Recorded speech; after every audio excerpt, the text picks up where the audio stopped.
ជំរាបសួរសួស្តីបងប្អូនទាំងអស់គ្នាបងប្អូនទាយមើលថាថ្ងៃនេះនេះខ្ញុំមកធ្វើមុខម្ហូបអី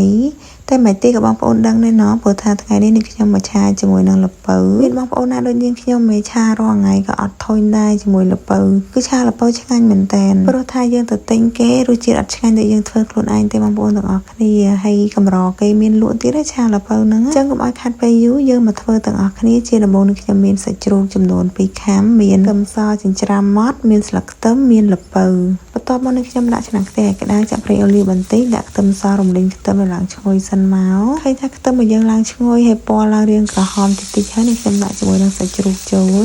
ចំពោះសាច់ជ្រូកបងប្អូនយកសាច់3ជាន់ក៏បានឬក៏បងប្អូនអត់ចូលចិត្តសាច់ជ្រូកអាចដាក់សាច់មាន់ក៏បានដែរចំពោះឆាល្ពៅនេះខ្ញុំកូររំលីងសាច់ជ្រូកឲ្យឡើងឈ្ងុយសិនហើយឡើងស្ងួតទឹកសិនហើយសាច់ជ្រូកពណ៌រាងក្រហមមកនេះខ្ញុំដាក់អំបិលមួយចិបចូលរួចហើយនេះខ្ញុំកូរសាច់ជ្រូកឲ្យចូលសព្វជាតិជាមួយអំបិលដាក់ស្ករសមួយចុងស្លាបព្រាបាយម្សៅស៊ុបមួយចុងស្លាបព្រាបាយបន្ទាប់មកនេះខ្ញុំកូរសាច់ជ្រូកឲ្យចូលសព្វជាមួយនឹងគ្រឿងម៉ាន់ល្អសិនរួចហើយចាំយើងដាក់ជាមួយនឹងទឹកត្រីកន្លះស្លាបព្រាបាយចូលប្រេងខ្យងកន្លះស្លាបព្រាបាយបន្ទាប់មកកូរសាច់ជ្រូកឲ្យចូលសព្វជាមួយនឹងគ្រឿងបានល្អហើយឡើងឈ្ងុយឃើញថាសាច់ជ្រូកឡើងក្រៀមហើយនេះខ្ញុំបានដាក់ជាមួយនឹងល្ពៅចូលអញ្ចឹងល្ពៅរៀងរឹងទេបងប្អូនទាំងអស់គ្នាយើងកូរល្ពៅឲ្យចូលសព្វជាមួយនឹងសាច់ហើយគ្រឿងរបស់យើងសិនព្រោះជាធម្មតានេះខ្ញុំឲ្យតែឆានេះខ្ញុំអត់ថែមទឹកទេប៉ុន្តែយើងឆាល្ពៅនេះយើងត្រូវតែដាក់ទឹកបើមិនអញ្ចឹងទេល្ពៅរបស់យើងអត់ឆ្អិនទេបងប្អូនទាំងអស់គ្នាអញ្ចឹងនេះខ្ញុំដាក់ទឹកមួយជ្រោយទេដោយសារនេះខ្ញុំអត់ចង់បានឆាដែលមានទឹកទេចង់ឆាស្ងួតរួចហើយនេះខ្ញុំឃើញថាល្ពៅរបស់យើងឆ្អិនហើយដាក់ជាមួយនឹងម្រេចដាក់ជាមួយស្លឹកខ្ទឹមចូលឥឡូវនេះយើងយកចានមួយមកដួសជាមួយនឹងឆាល្ពៅរបស់យើងដាក់អញ្ចឹងឃើញថា